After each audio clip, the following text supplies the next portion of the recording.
What is up, YouTube? My name is Trinity and welcome to my channel, or welcome back if you've been here before. So today we are going to be talking about the missing 411 conspiracy and how that relates to the disappearance of 6-year-old Dennis Martin. So I don't talk about conspiracy theories very much on my channel just because they do have the potential to be very harmful depending on what they are. However, I feel like this one is pretty non-offensive. So Missing 411 is the name of a conspiracy theory as well as a series of books written by David Paulides, a former police officer turned investigator. He claims that the origin of his research into this conspiracy theory came when an unnamed national park ranger asked him to look into all of the disappearances that happen in national parks and the strange circumstances surrounding them. He's written many books on the topic and has even expanded his investigation beyond the United States. Some of the strange circumstances that David Paulides has identified in the many cases he has covered relating to disappearances in national parks are as follows. Some of these strange circumstances within the cases that Paulides covers include disappearances happening in or around national parks, creating clusters of cases in certain parts of the United States. 75% of victims are male, often with some sort of outdoor survival skills like hunting, hiking, fishing. Other coincidences include scent trails that cannot be tracked by sniffer dogs or trails that just stop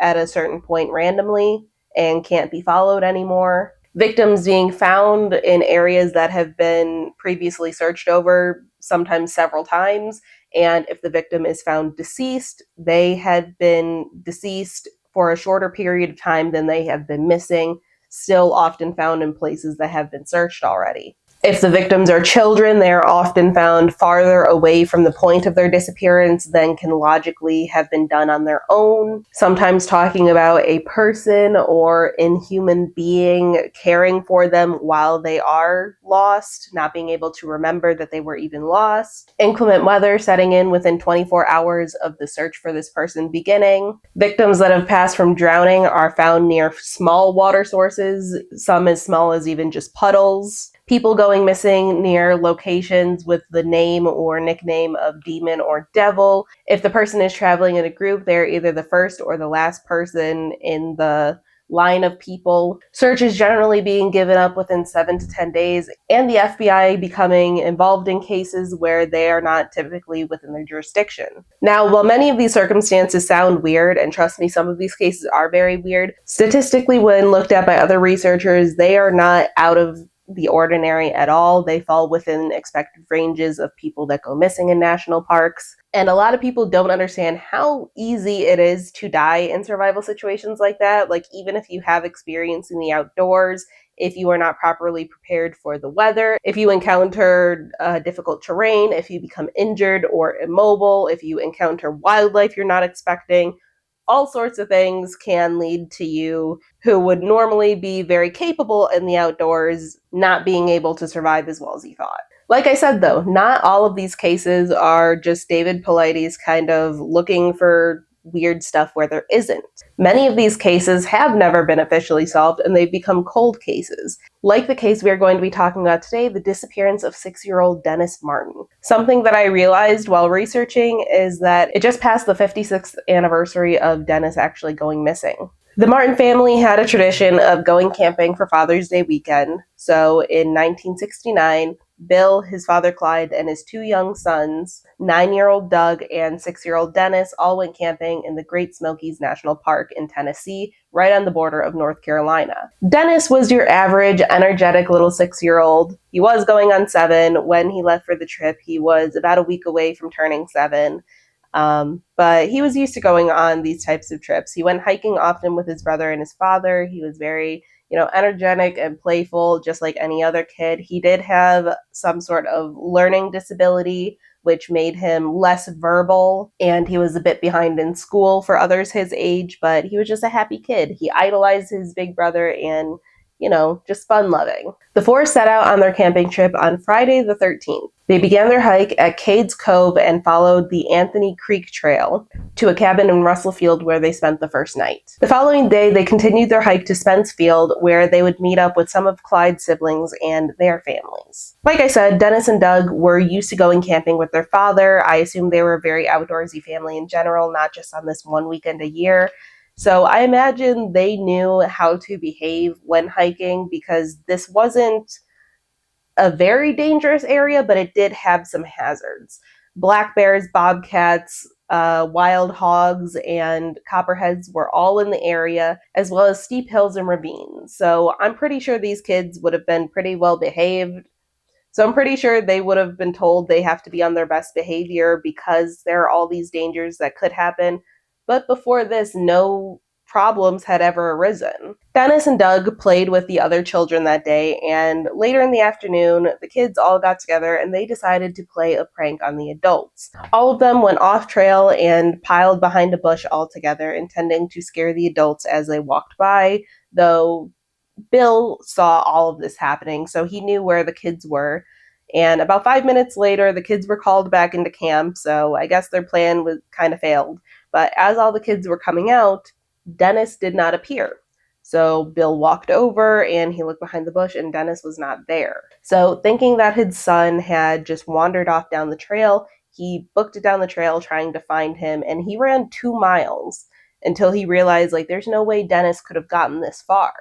So he went back, and the family searched for a while until they just determined they needed to call in help. So they called in National Park Rangers. Dennis went missing around 4:30 in the afternoon, so there were a few hours of daylight left, but the Rangers couldn't find anything either. In my research, I never found anything about Doug or any of the other kids mentioning, hey, Dennis walked off or anything out of the ordinary happened, so that's a very strange detail to me. Something happened so quickly or so quietly that no one there realized, or something happened right after they all left, which would have been seconds before Bill went to go check on what Dennis was doing.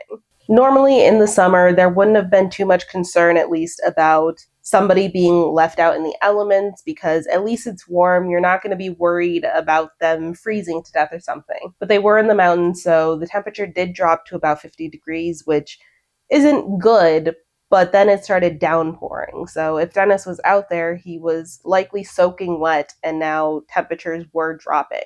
On top of that, 3 inches of rain dropped that night, meaning that it made the ground unstable, and creeks and streams in the area began to flood, making it a more and more dangerous situation by the minute. Because of the rain, in the following days as the search began, there was mist, so aerial searches were not possible immediately. Bad ground conditions meant that access roads to the mountain were very difficult to get supplies and volunteers up there.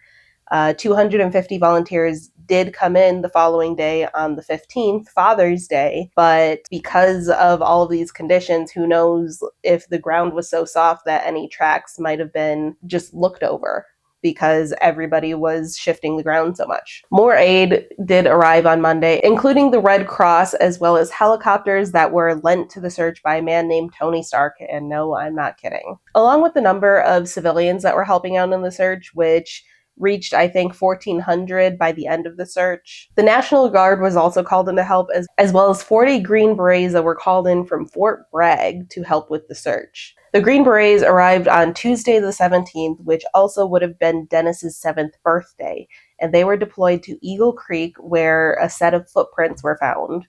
They were child-size, one with either a loafer or a tennis shoe. Dennis was said to be wearing either, and one barefoot.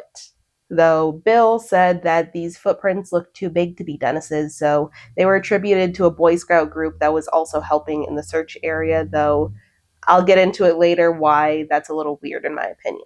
Eagle Creek, where this footprint was found and where the Green Berets were deployed, was 1 mile south of where Dennis disappeared, so theoretically, it could have been him. The National Park Service searched latrines throughout the park and just areas where theoretically a body could be dumped, because I'm sure they were thinking this was a kidnapping, because how else could a little 6-year-old get so far away from the point where he disappeared with his father basically watching the spot where he disappeared without someone just snatching him and running. They also looked into a potential witness named Harold Key, who was driving through the park on the same day that Dennis went missing. He said he and his family were just out looking for bears, and when he and his son got out to just walk around and look for some bears, they heard a blood-curdling scream, and then his son pointed out what he thought to be a bear. However, when Harold looked at what his son thought was a bear, it was actually a very dirty, unkempt man, obviously hiding and trying not to be seen.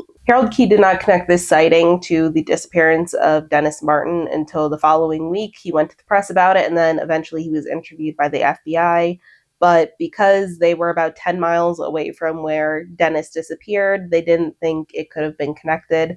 And Harold himself said he thought the guy was probably just a moonshiner in the woods trying not to be seen. 20 more Green Berets were called in on June 18th, also deployed to the Eagle Creek area where they had their own search going on. They were not really cooperating or communicating with the National Park Service, which seems very counterintuitive. I want to know what they were doing over there, but that's something else that makes me think that that footprint was probably more relevant than just something left by one of the Boy Scouts. During their investigation, they apparently took time to look into a tip from a psychic in Michigan that told them the location where Dennis would be found, but obviously nothing ever came of that. A total of 71 Green Berets were called in to help with the search, but after June 22nd, no further updates were recorded, and they called off their search on the 25th, soon followed by the official search on the 29th of June. Bill offered a $5,000 reward for any information that would lead to finding Dennis, but it never happened.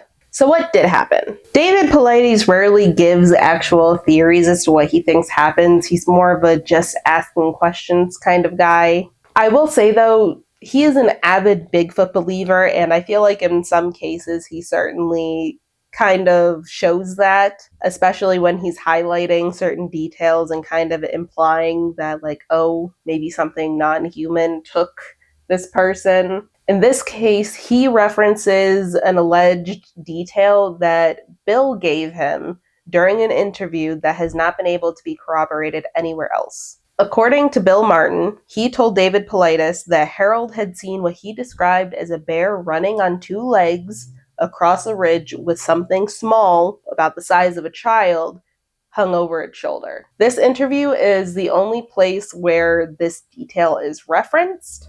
And for some reason, David Paulides thinks that Harold Key passed in 2010 when he actually passed in 2019, meaning that if he really wanted to verify the story that was allegedly given to him from Dennis's father, he could have. Now, I'm not saying he purposely didn't do that. I'm just saying, like, he didn't go out of his way to verify the source when he could have. I think that rationally, Dennis was probably kidnapped. There are many reasons why this case sticks out to me and is weird. I'll agree with David Paulides that it's weird. I can't agree that it's Bigfoot. So he was never found, and his father literally was watching the place where he was last seen. None of the kids that came out of that bush said, hey, Dennis wandered off, or that something grabbed him, or that there was a person, or anything weird. So that either means that something or someone took Dennis while they were all hiding behind that bush together, or in the few seconds after the kids came out of the bush and before Bill went over to the bush to find Dennis, that a person snatched him and ran, or maybe a bobcat or something. But in both of those cases, I feel like if Bill already saw the bush, he could probably see at least movement or something if something happened that quickly. If it was a bobcat, I feel like there would be some sort of blood or footprints or something left behind. And if it was a person, Dennis wasn't very verbal because of his learning disability, but I feel like he definitely would have called out or something, right? Like if a strange person grabbed him, he would probably start crying or something. I also think that the print that was found was probably Dennis's, and the Green Berets were looking into it more. I don't know what they were doing on their own, because that again seems counterintuitive, not communicating with the rest of the search party, but I think there was something there. And also, Boy Scouts usually don't go anywhere alone, and there were no reports of a Boy Scout like losing a shoe or anything, so I don't know. I think that was probably Dennis's, and I think Rationally, he was kidnapped, though there are circumstances that make it a weird kidnapping. But that is all I have for you guys today. Thank you guys so much for watching. If you enjoyed this video, please leave a like, subscribe if you are not already subscribed. If you are, click that notification bell, and tell me down in the comments, what do you think happened to Dennis? And what other missing 411 cases do you think that I should start looking into? I'm going to make this a series on my channel, and I am so excited to do so. Thank you also so much for watching. I love you guys so much. We are almost at 500 subscribers. I'm so excited. I'm going to be planning something big, I promise. I love you all so much, and I will see you next time. Bye.